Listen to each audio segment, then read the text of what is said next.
No início de janeiro de 2026, a história do Roberto Farias Tomás, um jovem de 19 anos que desapareceu durante uma trilha no Pico Paraná, ganhou grande repercussão na mídia. Primeiro na local, no Paraná, depois na mídia nacional.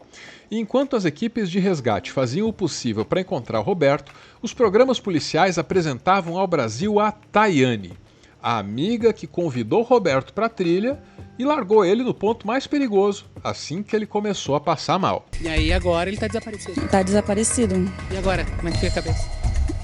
Não podemos fazer nada, né? Manter o equilíbrio, esperar os profissionais, os bombeiros, dar o resultado final e fazer o trabalho deles. Você acredita que ainda possa encontrar ele ali? Eu acredito, a minha intuição é que pode encontrar ele, mas ele muito fraco, muito, entendeu? Fragilizado. Agora, Tayane, e se este encontro for diferente? Deus permitiu. Entrevistas como essa, desprovidas de muita empatia, causaram um grande estranhamento que só aumentou quando um perfil feito para esculhambar a Tayane vazou conversas dela sobre o desaparecimento do Roberto. E aí vem a parte mais chocante da conversa. A Tayane, supostamente, teria falado o seguinte, abre aspas, eu tô com a intuição que vão encontrar ele, mas vão encontrar ele muito fraco. E a pessoa responde, eu também tô torcendo para encontrar um rapaz vivo. Mas isso que os bombeiros falaram, fiquei até pensativa. E ela coloca para fora a frase mais chocante até agora, e que é o seguinte, abre aspas. Eu não sei porquê, mas eu na volta eu não conseguia parar de ver ele morto, com a faca no pescoço. Pensamentos intrusivos. Fecha aspas. E a menina responde, mana, ele deixou todas as coisas dele contigo. Ainda podem te culpar de algo. Nesse ponto, toda a rejeição, a frieza da Tayane virou desconfiança. Apareceram até especialistas para analisar supostas falhas no depoimento, possíveis mentiras. Extremamente minucioso. Mas quando ela fala da noite para o ataque lá de subir nos grampos e tudo mais, é assim, ó. É aí que ela está escondendo alguma coisa. Na TV aberta, a desconfiança também se manifestou. Surgiu a história de que ela teria mentido sobre um problema de audição do Roberto com a intenção de atrapalhar as buscas. E começam a chamar o Roberto pelo nome, Roberto. E aí ela fala assim, ó, gente, não adianta ficar gritando, não adianta ficar falando alto, porque o Roberto não escuta direito, ele não ouve, ele não vai escutar vocês gritando, vai ser em vão. Foi o que ela passou para algumas pessoas aqui também.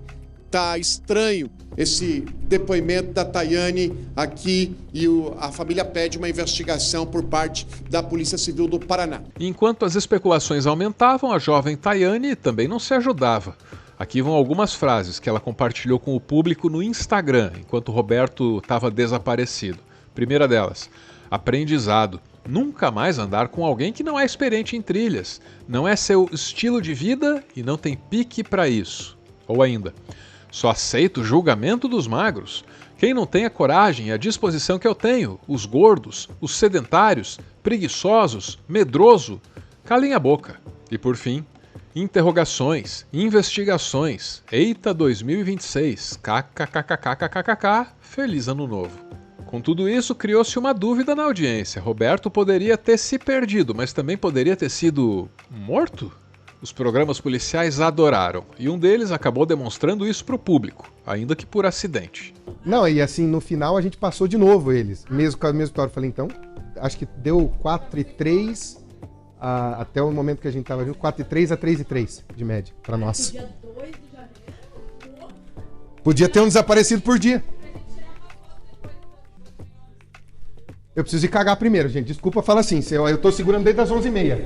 Deu dor de barriga esse pão. Eu sou o Arvro, e tudo nessa história é bem familiar para mim. O jornalismo paranaense, o Pico Paraná, que eu também conheço. Pelo menos eu me sinto qualificado para contar essa história. A história do desaparecimento do Roberto contrariou toda e qualquer expectativa de quem acompanhou o caso. E foi melhor assim. Depois de 5 dias, havia pouca esperança de que ele pudesse ser encontrado com vida.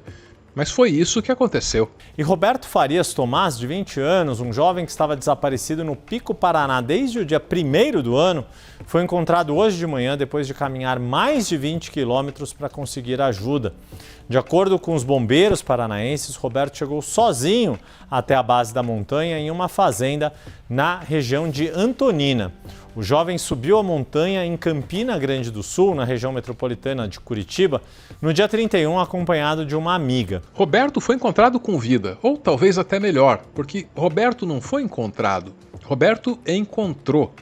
E ele basicamente se encontrou, né? Ele foi andando mais de 20 quilômetros até a região do Cacatu, ali em Antonina, já no litoral do nosso estado, que é onde termina o Pico Paraná, e por lá acabou chegando numa fazenda, foi localizado. De acordo com a Secretaria de Estado de Educação, ele já deu entrada, inclusive, no hospital em Antonina. Eu tinha muita certeza que ele ia ser encontrado com vida, assim, teve uns pensamentos intrusivos, né? Mas ele foi encontrado com vida. Eu acreditava que ele ia ser encontrado com vida, mas fragilizado. E ele foi encontrado com vida muito magro, ele emagreceu demais, ele. E você foi muito culpada, condenada, criticada por deixá-lo a sós, para trás, né? Quem conhece a trilha, quem é montanhista, quem está acostumado a subir o pico, diz que não se larga um amigo, não deixa ninguém para trás. Subiu junto, desce junto. E você aprendeu essa lição? Eu aprendi essa lição, gente. Eu já sabia essa lição há muito tempo, mas eu desrespeitei essa regra entre os montanistas, trilheiros, entre a gente dessas aventuras. E isso, eu nunca mais irei fazer isso. Eu dou a minha palavra aqui que eu nunca mais irei fazer isso. Ao se ver perdido, Roberto deveria ter ficado parado, esperando o resgate. Teria sido muito mais seguro para ele, sem dúvida.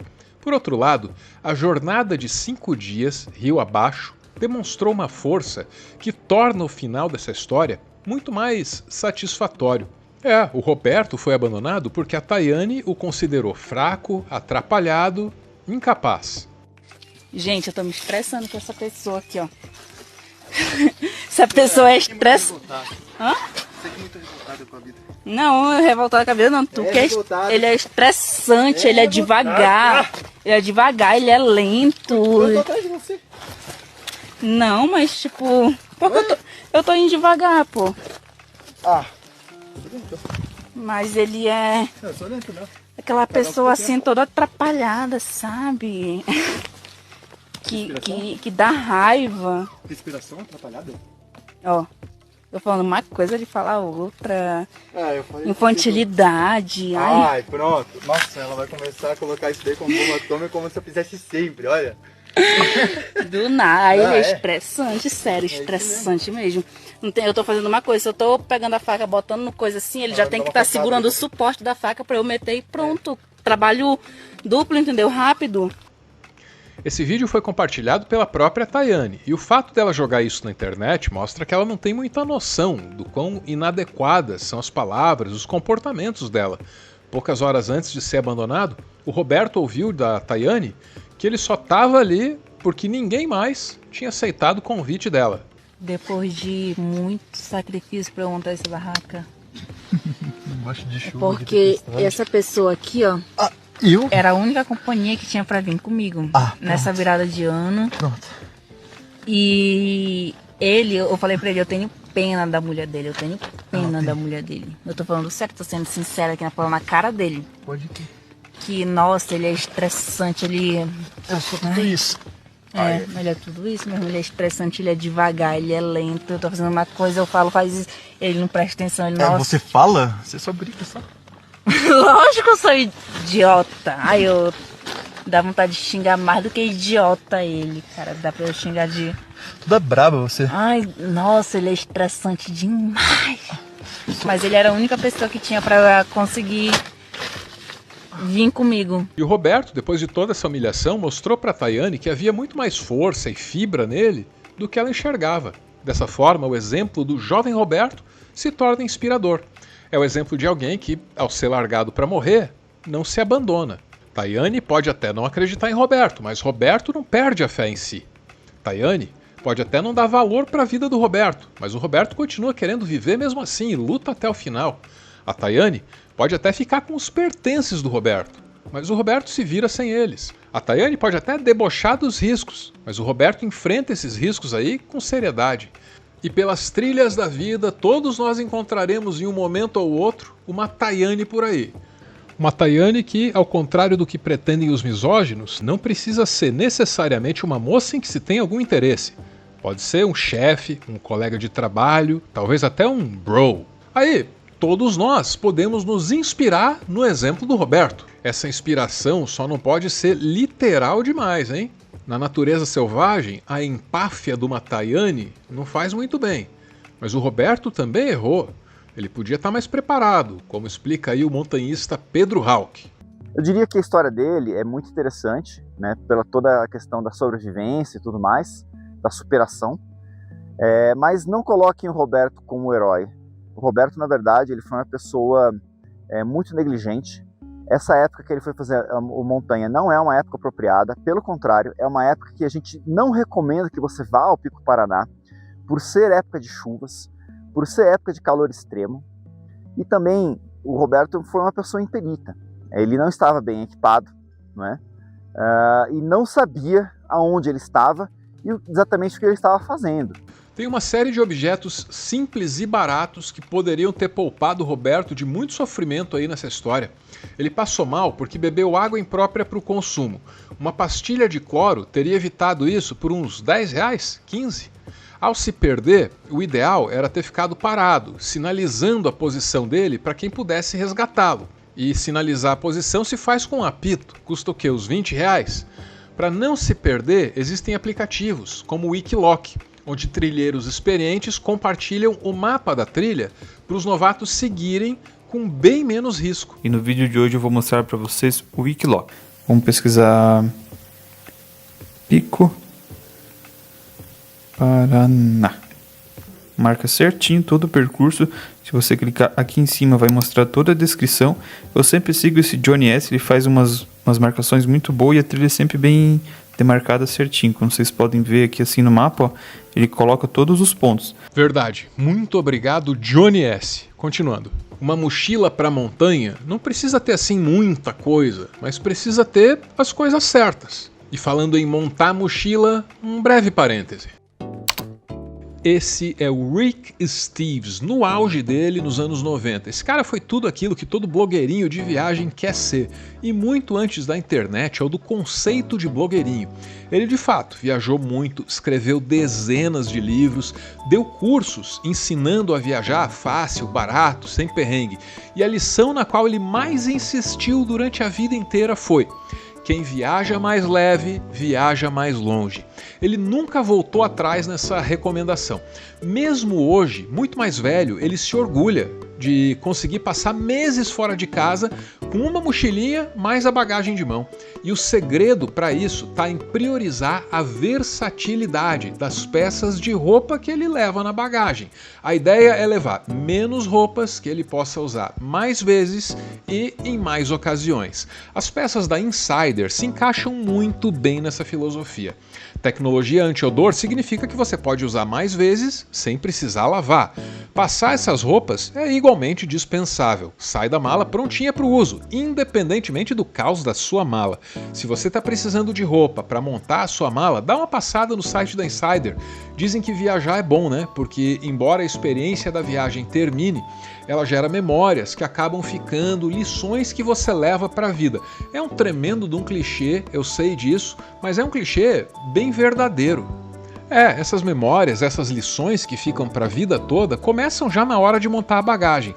Primeiro você aprende a viajar leve, aí você percebe que essa existência toda aqui é uma viagem também. E bem breve, por sinal, né? Aí quando você vai ver, você já desenvolveu toda uma nova filosofia de vida, muito mais prazerosa, muito mais plena. E tudo pode começar pela compra de uma roupinha nova, hein? Quem diria? Para ir mais longe, vá mais leve. Para ir mais leve, vá de Insider. E como sempre, use o meu cupom Álvaro Borba. Garante 10% de desconto para os clientes recorrentes e 15% se for a sua estreia lá no site da Insider. A prova de que a cobertura que o jornalismo local fez do desaparecimento do Roberto foi meio problemática está nos pedidos de desculpas. Lembra daquele apresentador flatulento? Podia ter um desaparecido por dia. Eu preciso ir cagar primeiro, gente. Desculpa, fala assim. Eu tô segurando desde as 11h30. Então, terminou pedindo desculpas. Eu vou quebrar um protocolo aqui, porque você viu o que aconteceu, a tua irmã deve ter te contado, uma pessoa muito especial, E eu tô, nesse momento, eu sei que você tá me ouvindo. Eu estou pedindo perdão pra você, tá? Você sabe o que aconteceu, todo mundo sabe, eu já pedi perdão no ar. E eu tô pedindo pra sua irmã, eu tô pedindo pra você.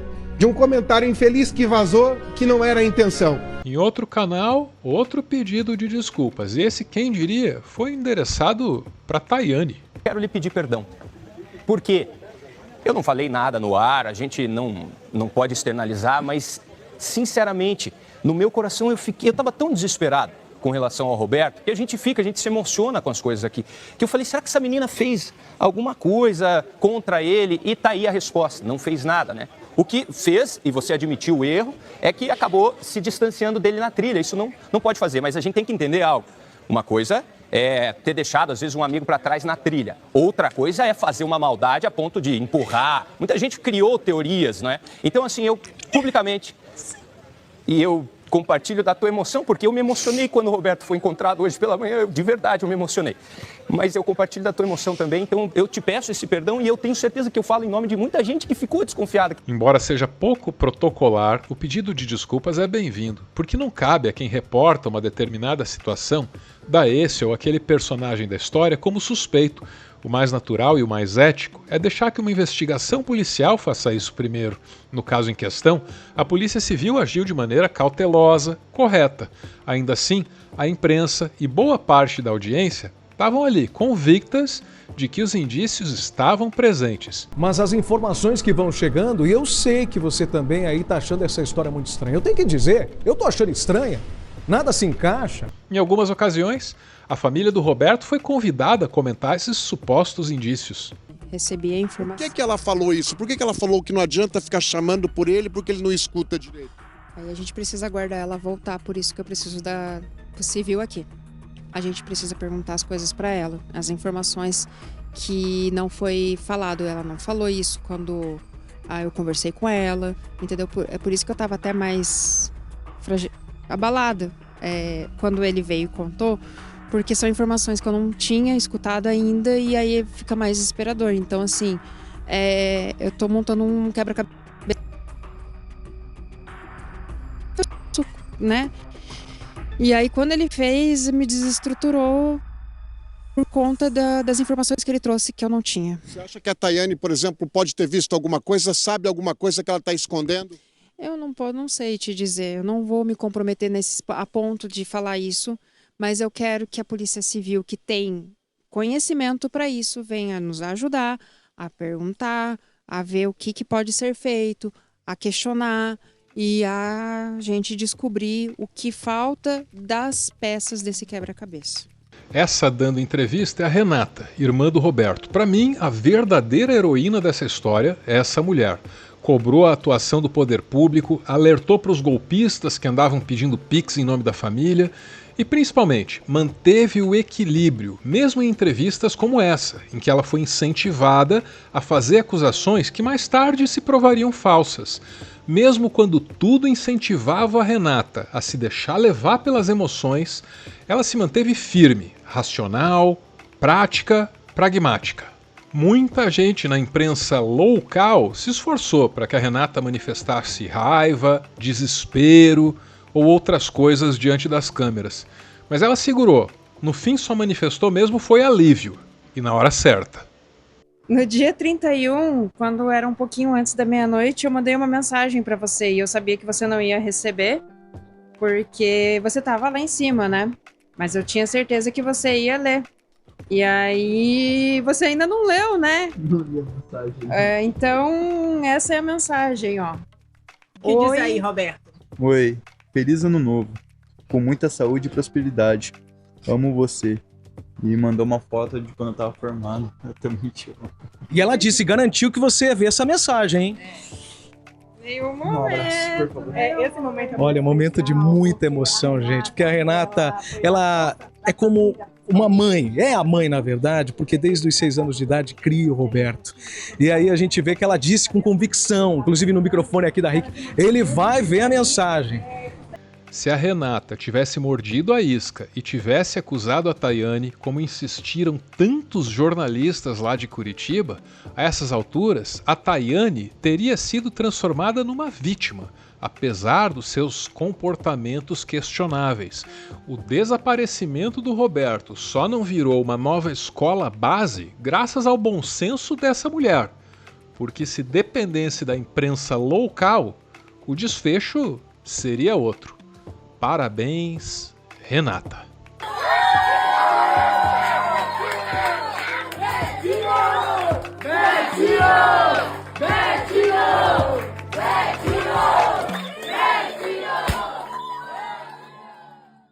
Ponto final em mais um textão, e nas considerações finais eu faço aqui a minha ode ao montanhismo paranaense. Houve toda uma mobilização, enorme por sinal, pelo resgate do Roberto. Vocês devem ter acompanhado isso, né?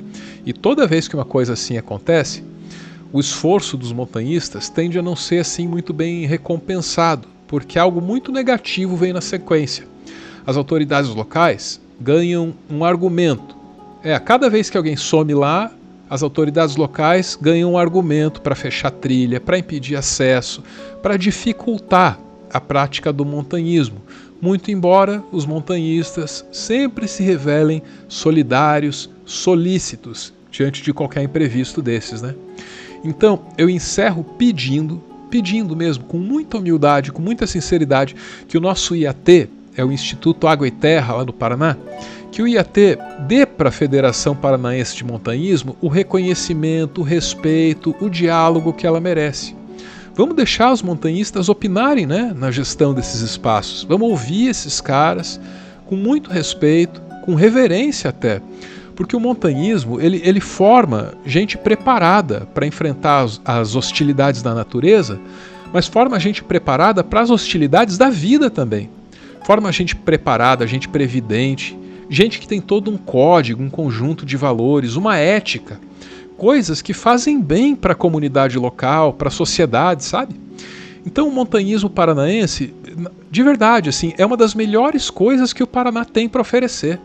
Junto com, vamos lá, o barreado, as cataratas, o fandango, que mais? O cachorro-quente do Au-Au e o yakisoba da Dona Chung, não podia deixar de mencionar. Eu valorizo muito o montanhismo do meu estado, eu nasci no Paraná, né? E assim, não sou um montanhista sério, não sou nem um montanhista, mas me beneficiei muito da atividade, né? E aí, eu encerro com esse desejo muito sincero de que o nosso Instituto Água e Terra conheça o montanhismo paranaense, que tem tanto mesmo para agregar à administração pública. O governo da ocasião passa, viu, gente? Mas a comunidade fica. A comunidade somos nós, não é isso? É isso, pô. Falei demais? Opinei demais? Normalmente eu evito. Mas quando o assunto é tão próximo assim, eu não resisto, né? Bora ouvir um pouquinho então. Os apoiadores desse canal se reúnem num grupo, me mandam áudios. Você está convidado a participar, viu? E assim nasce o PS, também chamado de Finalzinho. É o seguinte, eu sou aqui de Curitiba, eu acompanhei todo esse processo, assim, e fiquei muito feliz quando esse menino voltou. Me pus no lugar da família dele, gente. É um pesadelo, né? Dificilmente uma pessoa volta. O desaparecimento do Roberto foi o que toda a imprensa sensacionalista sonha, né? Uma boa notícia que rende vários dias de tensão, que rende vários dias de opinião, que rende vários dias de atenção. E a Tayane foi a coprotagonista perfeita dessa quase tragédia. Porque além dela ter cometido um erro, e quem nunca, ela foi um prato suculento para que a imprensa e todos os influenciadores e todo mundo comentasse sobre a falta de empatia, sobre a frieza dela. E eu vi isso sem querer por aquele programa Cidade Alerta. A primeira vez que eu vi a abordagem deles, parecia que a menina era culpada. que ela tinha abandonado o rapaz, que ela tinha até feito alguma coisa contra ele, sabe? E eu acho que a maneira como foi montada essa reportagem me fez pensar que havia alguma coisa de onda. E aí, ontem ou antes de ontem, eu vi o rapaz falando, né? Graças a Deus ele foi encontrado, tá bem e tudo mais. Eu acho mais bem era uma coisa para vender. Eu acho até às vezes tão cruel que parece que eles querem que a pessoa morra, sabe? E tipo, que esse moço tivesse, sabe, para crucificar mais essa menina, para ter mais audiência. Eu achei horroroso todo esse caso. As reações dessa geração Z tendem a ser um mimetismo da reação que eles têm nas redes sociais, kkk e não sei o que, e esse comentário meio bullying. Você não sabe até que ponto a menina ela tá fazendo isso, meio que para se defender de toda essa especulação em relação à atitude dela. Ela, por mim, a menina, eu acho que ela foi infeliz, né? Ela foi infeliz e se comunicou mal, e se colocou mal, bobinha, ela quis lacrar, não sei, alguma coisa assim, falou um monte de besteira. Mas por trás disso tem uma máquina fomentadora de ódio mesmo, e que se alimenta disso e que cresce muito com isso. Não dá para largar para trás, sabe? Não dá. Por mais que essa moça, por mais que tenha sido uma mulher, por mais que, né? Por mais que tudo, para mim, não justifica, sabe? Depois do final, o finalzinho, depois do finalzinho, o finalzinho, aqueles últimos segundos em que eu digo o óbvio. Montanhismo não é uma coisa para ser coibida, perseguida, evitada. Não, é para ser incentivado. Só que do jeito certo, né? Se você tá aí no Paraná, na região de Curitiba, arredores, procura, por exemplo, só por exemplo, não é um comercial, não tô ganhando nada para dizer isso, a Quintal de Casa Ecoturismo. Eles fazem um desafio anual chamado Gigantes do Paraná. São várias montanhas, cada final de semana o pessoal sobe uma, acompanhado por guias, tudo bem certinho, com muita segurança, com muita margem para errar. Eles acompanham lá os iniciantes. E nesse desafio o pessoal vai primeiro nas montanhas mais fáceis, depois nas mais difíceis. Qual que vai ser a última? O PP, o Pico Paraná. Então não é para começar pelo Pico Paraná, não é assim que se faz, né, gente? Mas dá uma olhada, tem a Quintal, tem outras empresas parecidas, né? E na região tem muita gente séria fazendo isso. Não precisa ir com a pessoa que acabou de conhecer, que diz que conhece tudo, mas que também não se garante. Sem indireta para ninguém, tá? Só tô preocupado mesmo com vocês. Um beijo e, como sempre, valeu!